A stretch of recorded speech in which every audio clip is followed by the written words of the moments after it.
Hello my dear student. बेटा, आज हम चर्चा करने वाले हैं एक ऐसे टॉपिक पर जो कि एग्जाम के पॉइंट ऑफ व्यू से बहुत ही इम्पोर्टेंट है, जिसका नाम है कृषि आय यानी कि एग्रीकल्चर इनकम।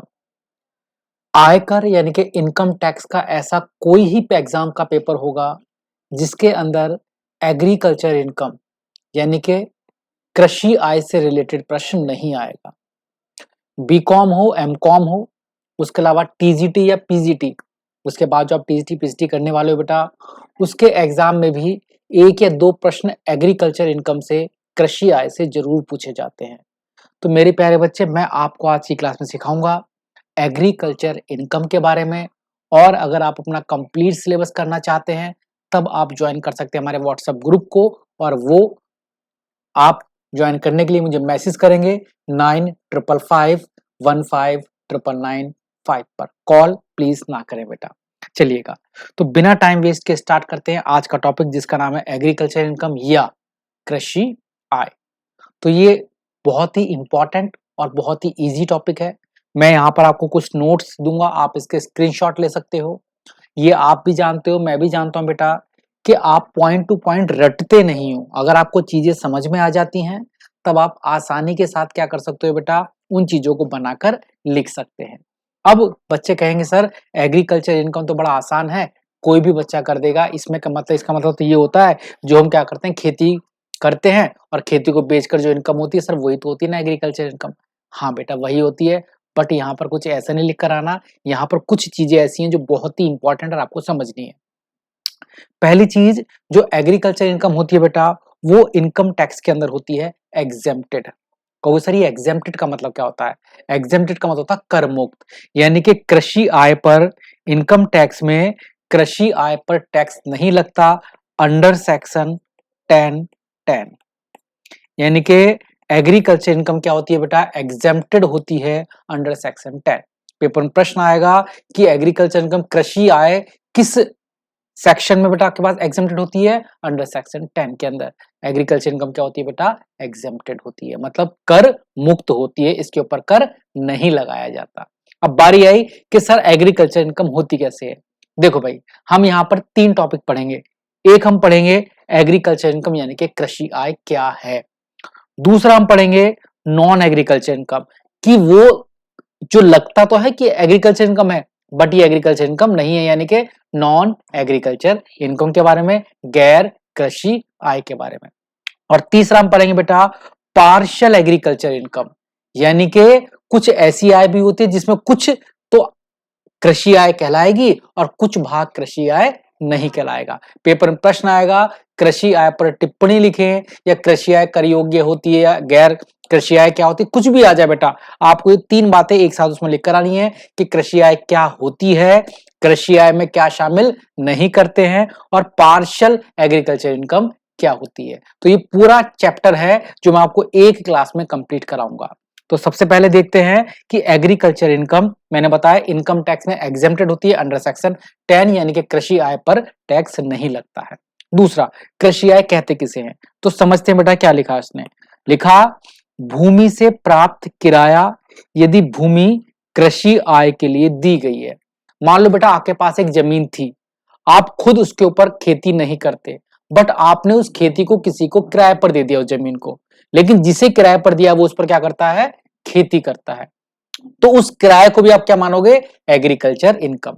समझो बेटा ध्यान से, मान लो मेरे पास 10 बीघे जमीन थी, मैं तो अमेरिका में रहता हूं, या मैं तो बेटा कहीं बाहर शहर में रहता हूं, मुझे खेती करनी नहीं आती, तो मैंने क्या किया, अपनी उस जमीन को किसी को किराए पर दे दिया और उससे मुझे क्या मिला, किराया। अब बारी आई, जो किराया मुझे मिला है, ये तो मैं खेती नहीं कर रहा हूं, मुझे तो किराया मिला है, तो क्या किराया भी एग्रीकल्चर इनकम है? हाँ, ये किराया भी क्या कहलाएगा, कृषि आय कहलाएगा। क्यों? क्योंकि जो मैंने जमीन दी है वो व्यक्ति उस जमीन पर क्या करेगा, खेती करेगा, कृषि करेगा। याद रखना, अगर आप कोई जमीन किराए पर देते हो और उस जमीन पर दूसरा व्यक्ति खेती करता है तो उसके किराए से मिलने वाली इनकम भी क्या कहलाएगी, एग्रीकल्चर इनकम, यानी कि कृषि आय कहलाएगी, पहली चीज। दूसरा, भूमि से प्राप्त उपज को विक्रय योग्य बनाने के लिए अगर आप कोई प्रोसेस करते हो, मान लो आपके पास कोई जमीन थी, उसने आपने उस जमीन को किराए पर दे रखा है, वहां पर जो उपज होती है बेटा, उस उपज को प्रोसेस करते हैं बेटा, प्रोसेस करके उसे बेचने योग्य बनाते हैं, तो वो भी क्या कहलाएगी बेटा आपके पास एग्रीकल्चर इनकम। कहोगे सर समझ में नहीं आई, बताते हैं बेटा। मान लो आपके पास एक जमीन थी, क्या थी, जमीन। आपने कभी गेहूं बनते हुए देखे बेटा, गेहूं बनते हुए देखे?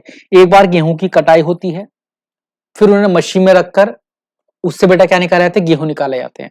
मान लो आपके पास एक जमीन थी, क्या थी बेटा आपके पास एक जमीन। आपने अपनी जमीन को किराए पर दे दिया कि आप मेरी जमीन पर गेहूं से क्या कर सकते हो, गेहूं से गहाई करके उससे गेहूं निकाल सकते हो।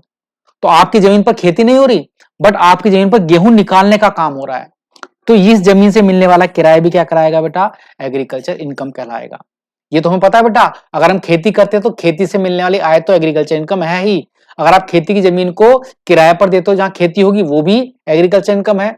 आप जमीन को किराए पर देते हो जहां पर उस जमीन पर जो खेती की गई है बेटा, खेती का जो प्रोडक्ट है, उस प्रोडक्ट को क्या कर कन्वर्ट किया गया है किसी दूसरे प्रोडक्ट में जिसे आप आराम से बेच सको, तो वो भी क्या कहलाएगी, एग्रीकल्चर इनकम कहलाएगी बेटा। तीसरा, कृषि कार्यों में प्रयुक्त भवन। अगर आपका कोई भवन है जिसका कार्य कृषि कार्य में प्रयुक्त हो रहा है, तो वो भवन का किराया भी क्या कहलाएगा बेटा आपके पास, वो भी आपके पास एग्रीकल्चर इनकम कहलाएगा, बशर्ते वो खेती की जमीन पर हो, खेती की जमीन पर हो। तीसरा, कृषि कार्य में प्रयुक्त पशुओं को चराने के लिए स्वयं उगी घास या जंगल को किराए पर देने से। सुनो बेटा ध्यान से, अगर आपके पास कोई जंगल है जहां पर आपने घास उगाई है और वो घास आप उन लोगों को बेच रहे हो, किसे बेच रहे हो बेटा, जो पशु कृषि के अंदर काम आते हैं।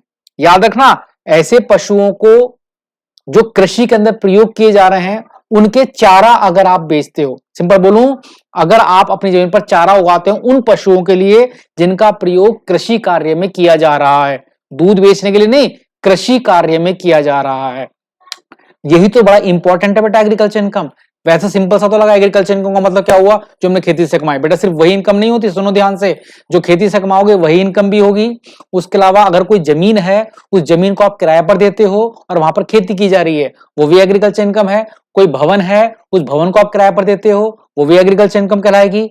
आप कोई घास या कोई प्रोडक्ट उगाते हो जो आप बेचोगे, किसे बेचोगे, उन जानवरों को बेचोगे जो कृषि के अंदर प्रयोग किए जाते हैं, तो वो भी क्या कहलाएगी, एग्रीकल्चर इनकम। सुनो बेटा ध्यान से, कृषि कार्य में प्रयुक्त पशुओं को चराने के लिए स्वयं उगी घास या जंगल को किराए पर देने से होने वाली आय। आगे, कृषि कार्यों में लगी फर्म के साझेदारों का वेतन या ब्याज। यानी कि बेटा मान लो अपने एक साझेदारी बनाकर कृषि का काम स्टार्ट कर दिया, तो जो साझेदार हैं उन्हें जो सैलरी मिलेगी बेटा, वो भी क्या कराएगी, उनकी एग्रीकल्चर इनकम कहलाएगी। अगर कोई साझेदारी 5-7 लोग मिलकर पार्टनरशिप करके खेती करते हो और उसमें से बेटा आप सैलरी लेते हो, तो वो जो आपको सैलरी मिल रही है बेटा उस खेती के पैसे से, वो भी क्या कहलाएगी, एग्रीकल्चर इनकम कहलाएगी बेटा। आगे, खड़ी फसल के बीमे से प्राप्त आय। मान लो बेटा आपकी कोई खड़ी फसल थी, उसमें आग लग गई, आग लगने के कारण बेटा आपको बीमे से पैसे मिले, तो वो बीमे का पैसा भी क्या कहलाएगा, एग्रीकल्चर इनकम कहलाएगा बेटा। आपकी खेती में अगर आग लगती है तो उस आग की वजह से जो आपको बीमा मिला है, इंश्योरेंस का पैसा मिला है, वो भी एग्रीकल्चर इनकम का पार्ट होता है, वो भी एग्रीकल्चर इनकम का पार्ट होता है। तो ये सब चीजें क्या थी, ये सब चीजें थी कि एग्रीकल्चर इनकम में क्या क्या चीजें आती हैं, एग्रीकल्चर इनकम में क्या क्या चीजें आती हैं, कृषि आय में क्या क्या चीजें आती हैं। अब बारी आई कि नॉन एग्रीकल्चर इनकम क्या है, गैर कृषि आय क्या है, जो देखने से तो लगी कृषि आय है बट वो कृषि आय नहीं होती। वो क्या क्या चीजें हैं भैया, पहला, जंगली घास बांस आदि से आय, यानी कि जो जंगलों में घास उग जाती है खुद से, या जो बांस उग जाते हैं, ठीक है बेटा, तो उनको बेचने से जो आपको इनकम मिलेगी वो एग्रीकल्चर इनकम नहीं होती। खुद से उगी हुई घास या बांस आदि से होने वाली आय या पेड़ आदि से होने वाली आय एग्रीकल्चर इनकम नहीं होती है, कृषि आय नहीं होती है। सिंचाई के लिए पानी से आय, कुछ लोग बेटा क्या करते हैं, सिंचाई करने के लिए पानी बेचते हैं। मान लो बेटा आप जो गांव के लोग वो जानते होंगे कि अगर एक व्यक्ति के पास एक कुआं है तो वो क्या करता है, उस कुएं से 10 लोगों को और पानी दे देता है।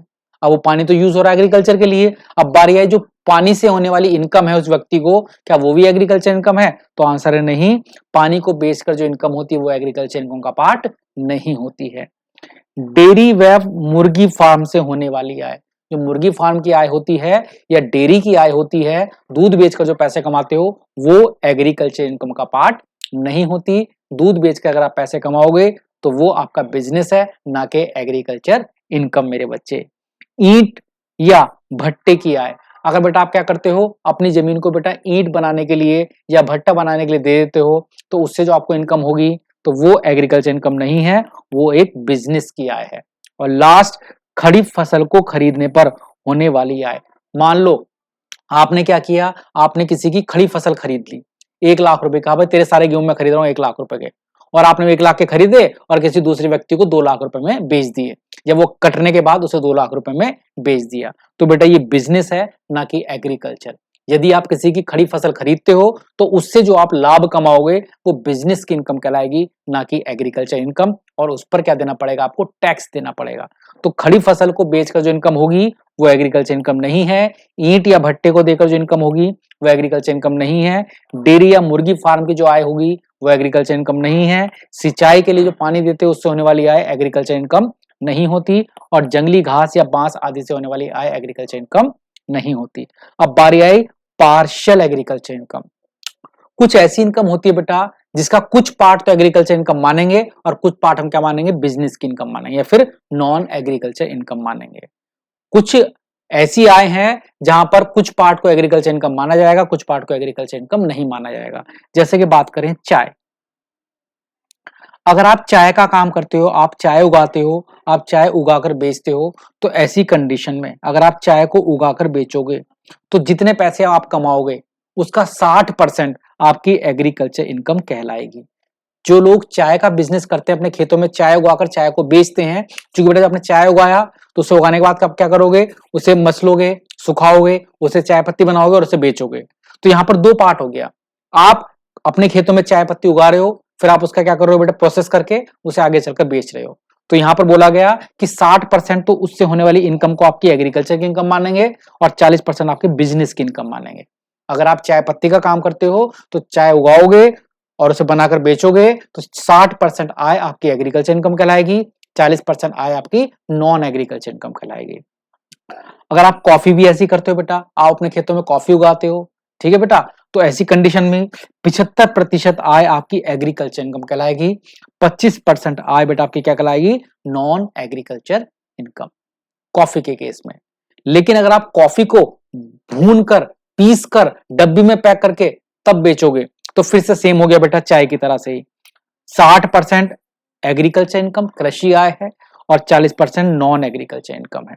और उसके अलावा रबड़, अगर आप रबड़ का बिजनेस करते हो, आपको पता है बेटा रबड़ भी पेड़ से निकलती है, तो ऐसी केस में जो रबड़ की इनकम होती है वो 65% एग्रीकल्चर इनकम है और 35% नॉन एग्रीकल्चर यानी कि बिजनेस की इनकम है।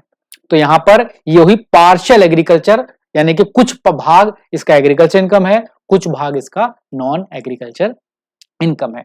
तो बेटा इसी के साथ आपका ये वेरी इंपॉर्टेंट टॉपिक प्रश्न पेपर में कोई भी आए, आप ये तीनों भी चीजें वहां पर लिख कर आओगे, एग्रीकल्चर इनकम भी, नॉन एग्रीकल्चर इनकम भी और पार्शियल एग्रीकल्चर इनकम भी, यानी कि कृषि आय भी, गैर कृषि आय भी और ये पार्शियल कृषि आय भी यहाँ पर आप लिख कर आओगे।